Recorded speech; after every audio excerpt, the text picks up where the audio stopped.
Welcome to the panel discussion of Unlabeled Part 2, which was produced through CUNY Hunter College. Thank you all for being here. I am Lauren Weingarten with MeToo Many Voices, a community support network for survivors and supporters of survivors. Completely honored to be moderating this panel. Thank you all for letting me witness this powerful storytelling and for helping to lead a discussion. Thank you, thank you, thank you. I figured we'd go around real quick. Everyone can just introduce themselves. Hi, my name is Andy Sauer. I am the creative director and one of the producers of Unlabeled Part 2, and thank you for being here. Hi, I'm Skylar. I am the other producer and the editor of the Unlabeled Part 2 video. Very excited to be here.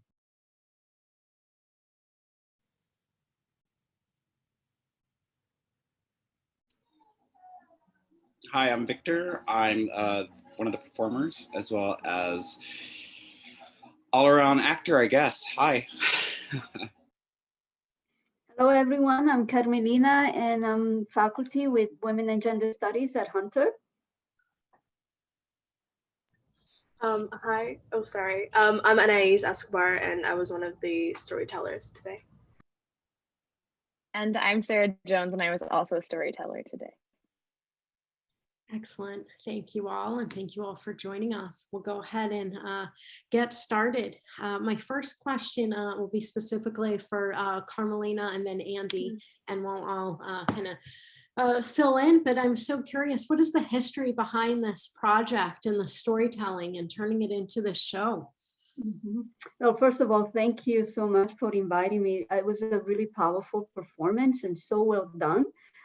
In so many ways, and at some point I found myself crying because it really touched my heart as well as my mind. So thank you so much. I am really grateful for this opportunity. And just very briefly, I got involved with the production of the Vagina Monologues in 2005 at Hunter College. And so we were doing the show for maybe about 5 or 6 years, strictly staying with the script that V-Day would send us, Eve Ensler's work. And then maybe around 2005 or 6, we decided to incorporate more stories from different work that Eve Ensler did, because we, kind of realized that we had done the same book 1 or 2, 2 years in a row, 3 years, whatever. So we started doing more integration of different stories, and then eventually around maybe 2010, we started integrating original stories from the students, and that took us to a different level.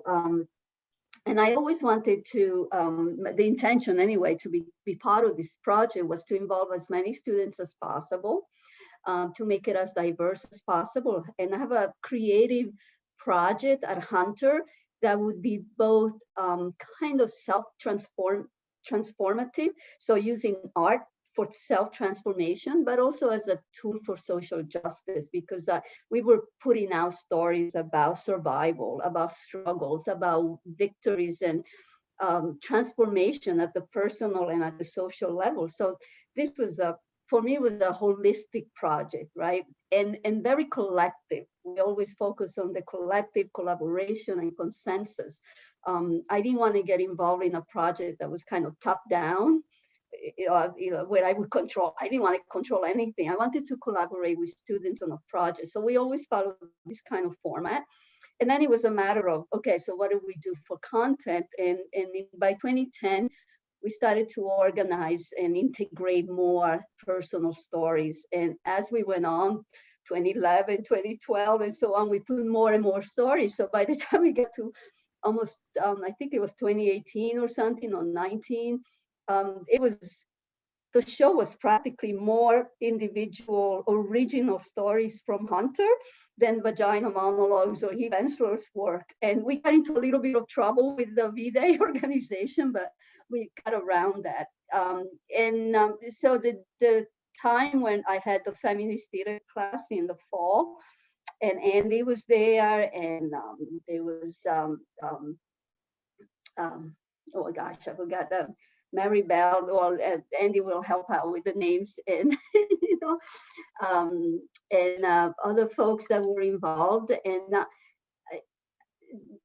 the energy was there to even go further. So yes, we did a vagina monologue. Yes, we integrated personal story. Let's do something totally different. So I see what we were doing, you know, since 2005 as kind of a journey, right? And a precedent to what came up. And you know, I don't know. That's how I envision it, as kind of a journey that took us to Unlabeled. Yeah. Wow, that's incredible. You sound like a great professor. I kind of want to come to New York and take one of your classes. No, it's great students, I think. I think I've really had great students, and I've always had very proud of their work and their achievements and commitment. So. Well, the show itself really speaks volumes to how much you've impacted the students and their lives.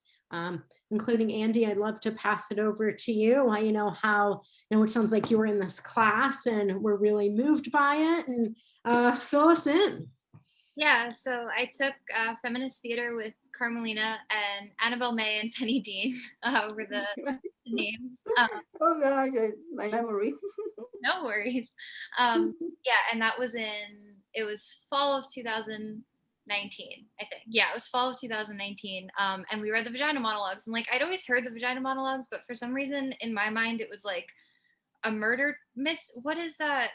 I associated the vagina monologues with Murder, She Wrote in my head for some reason. I have no idea why.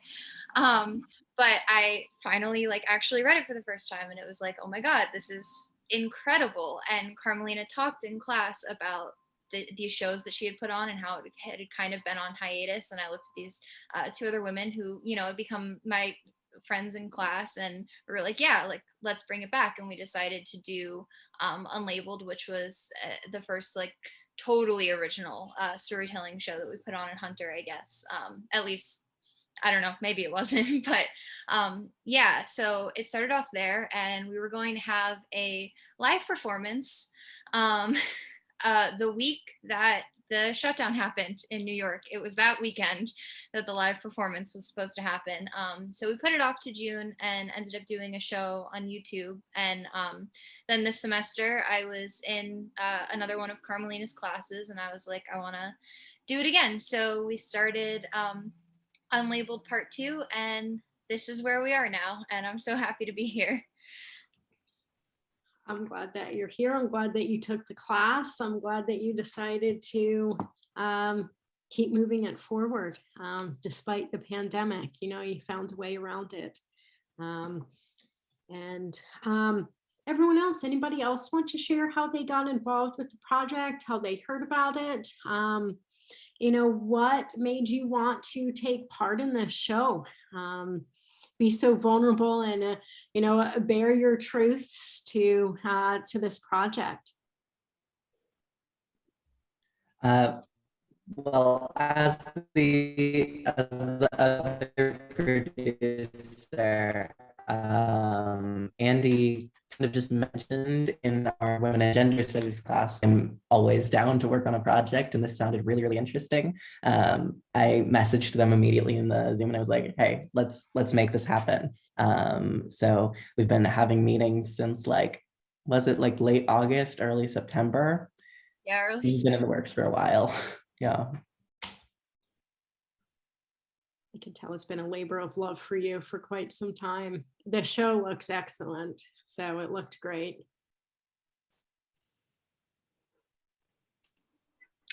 I think for me, I was taking a class in, I think it was called Women in Media.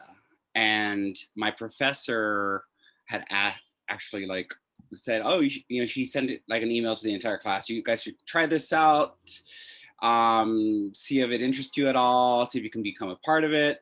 And that's kind of like where I got into it, because I felt like I have so many different stories to tell, especially with all the topics that we were talking about at hand during the actual workshops. And so that for me was like a perfect balance of coming, like for me, I was a sociology major. I graduated now, but I was also a media minor, sorry. And so it was like both those things coming and meeting, you know, somewhere in the center, and that's what attracted to me most. For me, I heard about it. I took a women in gender studies class at Hunter, and towards the end of the semester, which was around December, Carmelina was, I guess, advertising, asking if anybody wanted to be part of Unlabeled. And at first I was like, maybe not. It seems like a huge commitment. But then I emailed, what I thought was last minute, but it wasn't. And I was like, you know what? I want to do it. I want to be part of a community where I can perform and just meet new people who also just kind of want to share a story all together. And I'm so glad I did. I love this, and I love all of you guys. We love you too. And for me, I guess sort of similar to Anais, but I know Skylar through the theater department. So I guess towards the end of the fall, they started advertising the workshops, and it felt like I didn't even realize that it was going to go from workshops into this. But I was like, oh, a workshop, like it was a really easy in to just sort of be in a room of people who are dealing with similar like things as you are with identity. And then from there, like we kept getting emails about like, hey, do you want to do this show? And I kept putting it off, and I wasn't gonna commit. And then at some point the deadline came up, and I was like, why not? And so here we are. Here we are. Here we are indeed. Question for the storytellers, feel comfortable sharing. You know, this story that you did share for the project is, one can say, maybe one story in a bigger chapter, in a bigger book of your life. When you signed on to do this, did you have a hunch? Were you like, oh, I know what story, I know what part of me I want to share?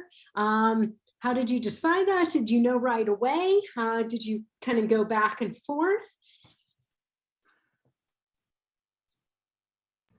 I can answer this first. For me, it's something that like I've never like my body image is something I never usually like discuss. So I was like, what a perfect opportunity to kind of elaborate on past events that kind of shaped how I viewed myself.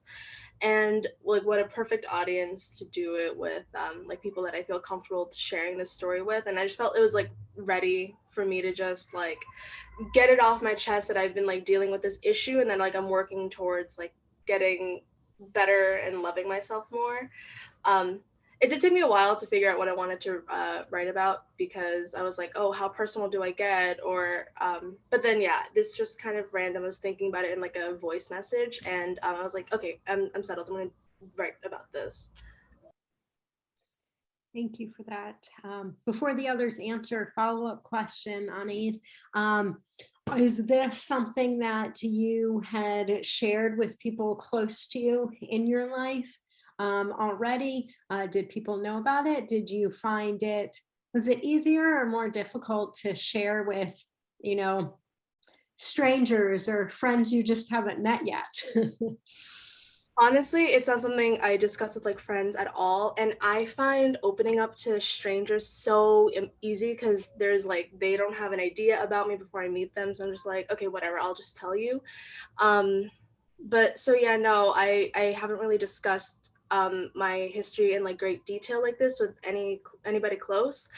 And yeah, I just really, and I like, well, okay, I'm also an actor, and I find it easier to open up and be vulnerable in front of a crowd of strangers. And this is a perfect chance for me, instead of being in someone else's shoes, trying to relate a story into a character, for me to be the character and share my own story.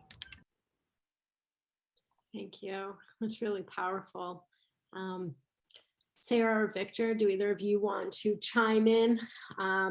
Well, actually, Sarah, if you feel comfortable, would you mind going next about, did you know that this was the story you wanted to share?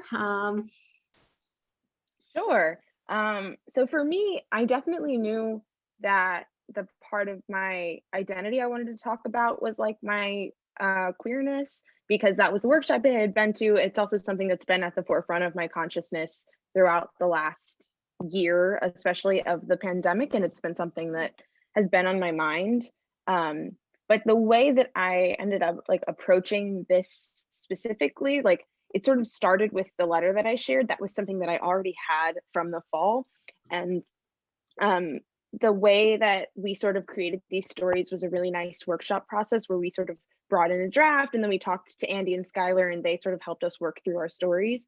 And so I started there, and I was like, I really didn't have a clear path to where to go from there.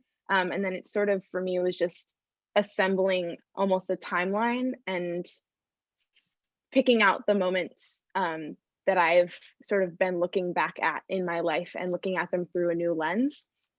And then it sort of just happened from there, I guess. Now that you have shared in this way, do you feel different at all? Any release? That's a little bit, maybe. Yeah, I think so. I think that there's parts of this that I've talked about with like close friends and with people, but a lot of it is just stuff that I've journaled about, or that I have like voice memos of me talking about. And I think to just be able to share it, it sort of feels like it's less that has to be constantly grappled with, I guess. Like it's out in the world, and it's there for, yeah, I think there's a release of some sort definitely that comes along with it. Maybe I'll have to do another, Unlabeled Part 3 on how you've processed and come to terms with Part 2. That will be a nice follow-up. Victor, I wanted to ask you, because in all of the stories that you are from, and correct me if I'm wrong, but it was my understanding that part of the kind of the pitch, the advertisement for this project was you can share your story as you are, or there could be actors available to share your story. And I think that the story you shared is powerful. And I just also want to say, before I do ask you a question, I wanted to say, thank you for sharing this person's story. I think that it's important to just remind all of us that it doesn't matter if you don't ever tell anybody, or if you, scream your story on, as put it in lights, that your story matters and that your voice matters. I think it's incredibly powerful that you did share this story. So thank you to the individual who shared their story to let you share it with us. And so within all these stories, you are the only actor representing somebody else's story. I honestly, even though I knew that, I kept forgetting it throughout your story. It did feel so real. How I can imagine your approach was a bit different than everybody else. How did it feel to embody these truths, somebody else's story? How did you prepare? Prepare. Yeah, I thank you for asking. I have had a career as an actor for decades at this point. So for me, again, the acting part or the storytelling part was working with the person was not hard, because I showed up on day one and I was listening to everybody else tell their stories. I was sharing my stories about queerness, about so many other subjects that are taboo to talk about in some circles. So that, and I that was very hard for me because I didn't really want to, it's hard to share those, really intimate stories that you feel like people won't understand. But I mean, obviously we were in a very safe space and people were really super supportive. And then connecting with the person whose story I actually shared was easy then, because we had so many similarities in our own lifetimes, and that really helped us connect and put this story forward. But as an actor, I don't know, that to me is just second nature. And talking and speaking and sharing somebody else's story. I mean, that's kind of always been my gig, right? So I'm glad that I was able to, present this and put something up that people can connect with, Mhm. Excellent. Thank you, Victor. As we keep chatting away, if anybody in the audience listening in does have any questions for anybody here on the panel, please feel free to throw them in the chat and I'll make sure that we address them.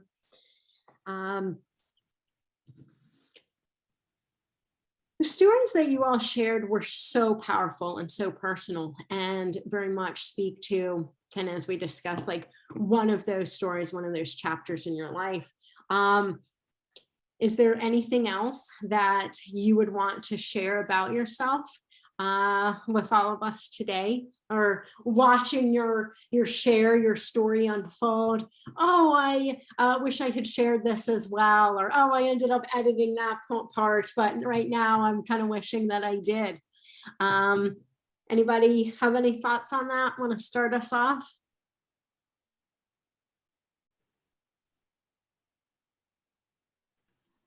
I can go if you like. For me, sorry, I was just speaking, but for me, because I didn't get to share my own story, like, and there was a lot of stuff that I kind of uncovered in this whole process as well.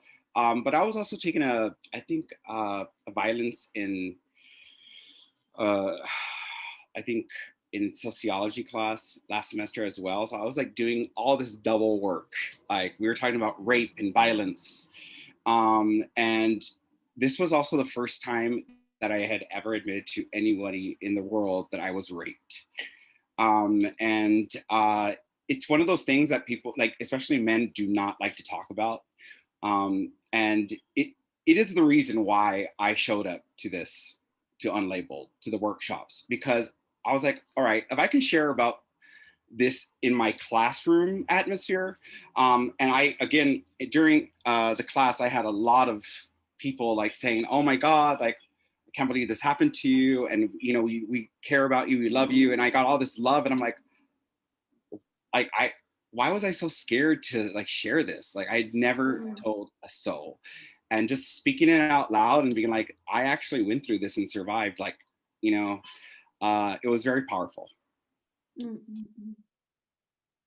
Thank you for sharing that with us, Victor. And I want to say I believe you and I support you. And, I often want to say you're so brave for sharing your story and for that, but you didn't ask for any of that. You're braver than you should have had to be and tougher than you should have had to be. But I also know that right now there's someone, maybe a boy or a man hearing you say that, and it's going to make them feel it's never easy to share those things, but even that much more comfortable in knowing that they're not alone. So thank you. Can I say something?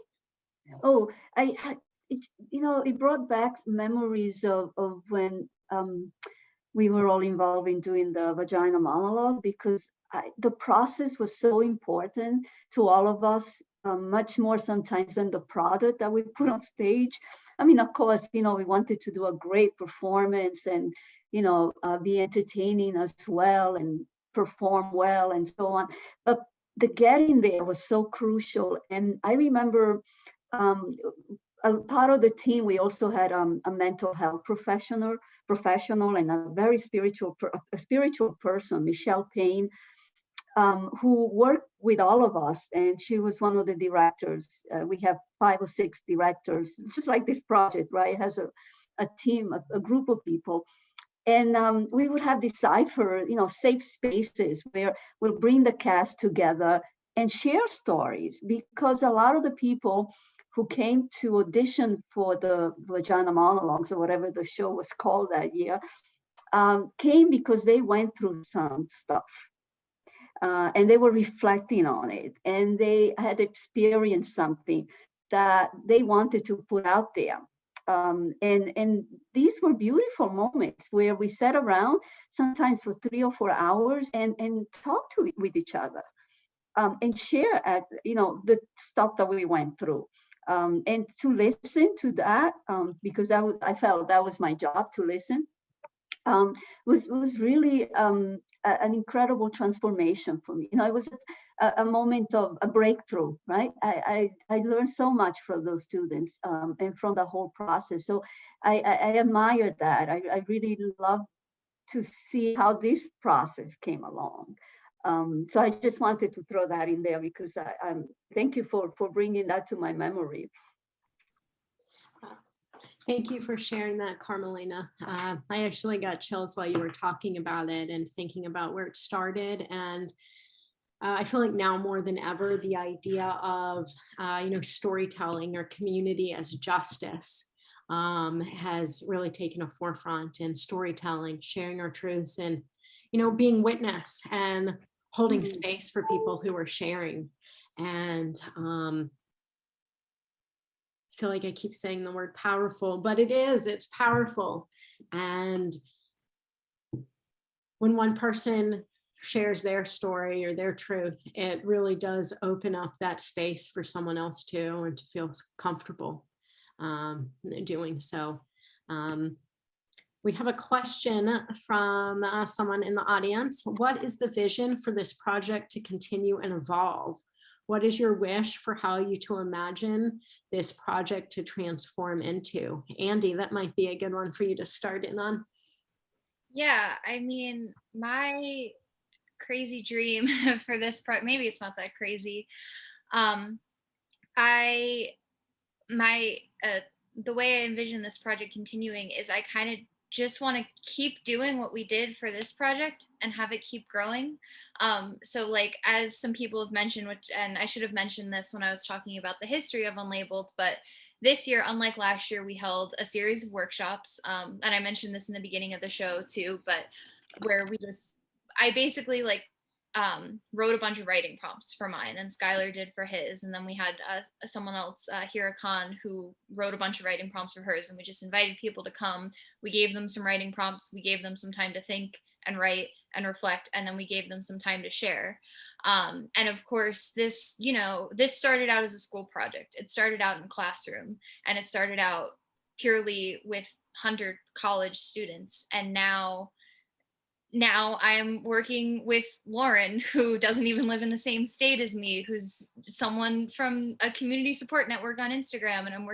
And Anais connected us to YASIV, which is a national organization called Youth Against Sexual Violence. And it's like, I am making these connections with all these people. And it's like, why does this need to be a school project? I mean, I'm going to graduate next year, and I want to have workshops with people of all ages, of all educations and backgrounds, and just keep inviting them to come share their stories, and then keep inviting them to come perform their stories. Like, I could see this happening every 6 months. I don't know. I'm into it. I'm feeling the momentum going. So, and I also just want to say, if that's something that you're interested in being a part of, follow us on Instagram at Unlabeled Pt.2, and I'll let you know what the plan is. And thank you for asking that, genuinely. Of course. Skylar, would you like to speak to that as well as a co-producer on the show?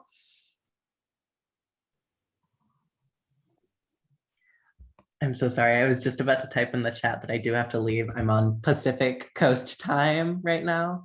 But yeah, it was a pleasure working with you guys. I cannot wait to see everyone again, get more involved in this production all over again. Yeah. Thank you. Thank you, Skylar. Bye, y'all. Skylar has to leave, but the panel discussion will continue. Thank you all for being here. It leads to the next audience question. These are great. Keep them coming. Thank you to everyone for the amazing show. for the producers. So maybe that's you now, Andy, or if Carmelina wants to chime in. What was difficult putting together this project in quarantine? Let's start there, and then we'll go to the second part of the question for the storytellers of, do you feel like it was easier to tell your stories in this format as opposed to being on stage? But back to you, Andy. Was it difficult putting this together in quarantine? I mean, I definitely think that last year, with the first part of Unlabeled, it was difficult. It was extremely difficult transitioning from imagining this fantabulous online on stage production where we were supposed to have music and drag and all these wonderful things, and then having to transition to quarantine and be like, how are we going to do this?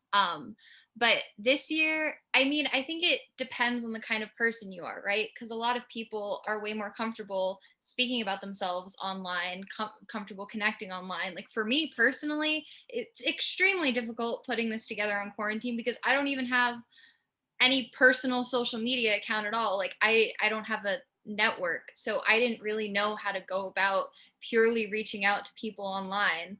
But then so I think for a certain kind of person, like, yeah, it would be easier if I were back in school, just tabling and chasing people down and striking up conversations and getting them to participate that way. But now as I'm thinking about transitioning into like the real world and doing this in the real world with real adults, I mean, how much different is this show really going to be when in post-pandemic kinds, if I'm inviting storytellers from California and Virginia and wherever else to come and perform, like I'm assuming most of us are not going to be able to afford plane tickets to go to a place and perform on stage. So I don't know, I think this was definitely a good learning experience for me, like kind of getting a sense of how to navigate the internet, and how networking works in an online format. But yeah, it was definitely challenging for me. Well, you've done a great job. And I think around this time last year, it was kind of started being a learning curve for all of us. We all virtually, I guess pun intended, had to go online, like literally virtually overnight. I was just laughing with a friend how it was just like 2 years ago, a year and a half ago, that I did my first Zoom meeting. And I was like, wait, what Zoom? And now Zoom is just such a part of the fabric of our society. It's like, I feel like all meetings I have are now, it's just a Zoom call unless someone says otherwise. And it's like, that's how things are done. And I love your point, how it's able to bring more storytellers. It's able to expand these communities. As I run a virtual support network, and I get to work with people and talk to people all over the world that I would not get to do if it was all done in person. It's really interesting to think about. And I think as we hopefully get further away from the pandemic, continue to really see how much that has impacted the way we share, the way we communicate, arts, culture, all of that. Thank you. I will bring it back to the storytellers. Sarah, do you feel like going first? Is it easier to tell your stories in this format as opposed to being on stage? For me, absolutely yes. I think I can't speak for the storytellers who are not on this call right now as panelists, but I used to be an actor and I am not an actor anymore. Absolutely not. So although I wouldn't be absolutely opposed to doing it on stage, I think it was far easier to have my laptop with my fully written out story in front of me with a camera in my room, and my environment was completely within my control, and I was able to sort of do it in a way that I had control over, which like made me a lot more comfortable. And I think sort of just being able to put it in this online format, it also as a whole it just felt very clean and professional, and not that it wouldn't have been like that on stage, but I think it gives you a sense of control over all of the elements, which I personally find a lot easier. So yeah, I think it was great. I also don't know that I would have been involved with it if it were to be happening in person, because there would be so many other things drawing my attention. And for it to be online, I was able to sort of devote this little chunk of my time to it that maybe I was saving from not having to commute to Hunter every day, you know? Oh, that's valid. That makes a lot of sense. What about you, Anais? I was gonna go next anyways. For me, I definitely, for a lot of similar reasons, I think it was easier because I got to stop recording and like check my script again, and so I didn't have to rely on memory, and it was just very easy again to, yes, control the environment that I'm performing in. However, I still do act, and I do love live audience reactions. So that's something I miss, and hopefully in the future, if this is like a continuous project, I can get that again. The thing for me, I'm the only high school student here, so I don't know what it would have looked like if it were in person. I have school and our schedules are all different. I'm still a minor, so I'm not like as free to do certain things. So I'm really glad that this virtual aspect just made it easier for all of us to connect. So I'm very fortunate for it to have been virtual this year. Thank you for sharing that. Victor, as an actor, and it seems like you work a lot as a professional actor. Are you noticing a big shift with the virtual, everything being virtual? Oh my God, absolutely. I mean, first of all, live theater, in-person theater is completely, halted at the moment. So I've had a lot of friends kind of obviously suffering because of that. Myself, my journey right now, I went back to school as an older student, so I was like in the mix of schools. So I was lucky and fortunate enough to have something to kind of take my mind off of the pandemic, and I'm so glad that I was able to not only have school to focus on and a completely different path from acting. I mean, sociology, business, and law are very different from being an actor. I mean, the first time I went to college, I was a dance major and a theater major, so it's very different. So for me, I didn't miss it as much. And I had, again, like I said, I was my senior year at Hunter, and I was overwhelmed with not only that, but also applications for grad school, the LSATs, auditioning, applying to law school. So I've had my hands full, luckily. But for me as an actor, I have to perform, like no matter what, right? So in all this craziness, of course, I found Unlabeled. My friend, a really good friend of mine from college, the first time I went to college, started producing these online readings through her own musical theater group on Facebook. So I was able to do and perform shows throughout the entire pandemic. I did like 6 or 7 shows in a course of a year. I would have never done 6 or 7 shows in a course of a year. And I got to play a bunch of different roles and have a great time and really still continue to act and perform and dance and sing and all that stuff while on Zoom. Yeah, exactly. I would do dance. I choreographed dance numbers and, perform them and sing. And I had a blast, but I would have never got to do all those shows if we were, if there was no pandemic. I mean, I would have been stuck at school. I wouldn't have been able to get out of classes to do these shows, you can't be in New York City and not be you can't just go and do a show on Broadway and then go to, it's not that easy. It's not like LA where we have a lot of regional theater, So I don't know. It was the silver lining is that I got to do a lot of stuff that I would have never done before. I love that. Silver lining indeed. Looks like we have one more question from the audience. Thank you so much for posing these incredible questions. What was the most surprising outcome for you from this project? The workshop, writing your own monologue, and sharing your stories with each other.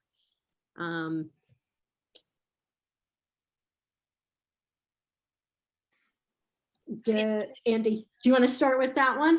Did you have and I just lost my place in the chat, but did you, what was your most surprising outcome?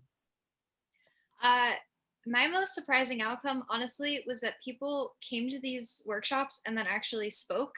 Because I'm thinking, like, I don't, as interested as I am in storytelling as activism, and as interested as I am in starting to maybe think about performing my own stories, despite the fact that I'm not even a little bit of an actor or a performer, I don't know that I would have signed up for something like this if I had gotten the email, you know? So I was just so elated after that first workshop, and like 6 strangers came and just talked, and I was in the room and they didn't care that I was like in the Zoom room, and they were just talking about their personal experiences. And that was so incredibly surprising in such an amazing way. And it just gave me the energy I needed to like keep working on this for another 3 months and like make it happen. Thank you for that, Andy. Does anybody else want to speak about their most surprising outcome from the project, start to finish? I'd love to. Okay, so for me, I haven't had much experience writing, and I think I had so much doubt going into this that I could produce like an even okay writing project. So coming out of it and like hearing like great things coming from other people, from people that have edited my story, I'm like, I guess I kind of got this newfound confidence in myself and like a new skill I acquired during this. And yeah, I really love it. I'm so grateful for it. I can see it in your face. I can see that smile in your face. While you are chatting and up to the mic, and then we'll kind of backtrack, but a question for all, and for you in particular, do you see the issues you talked about also impacting your peers at school? Okay, I think my school is a very, very rare environment. I go to performing arts high school, and oddly enough, there are very select few that I have ever seen that have body image issues. We're like the nicest group of people.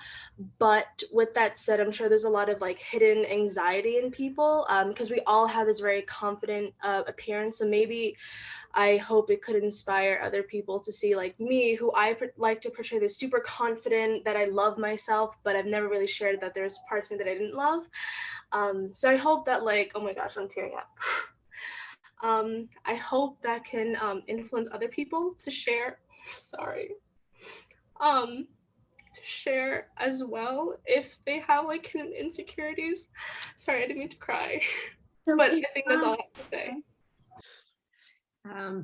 It's okay to cry. Crying is a release in itself, and just like sharing our stories. I wish I could.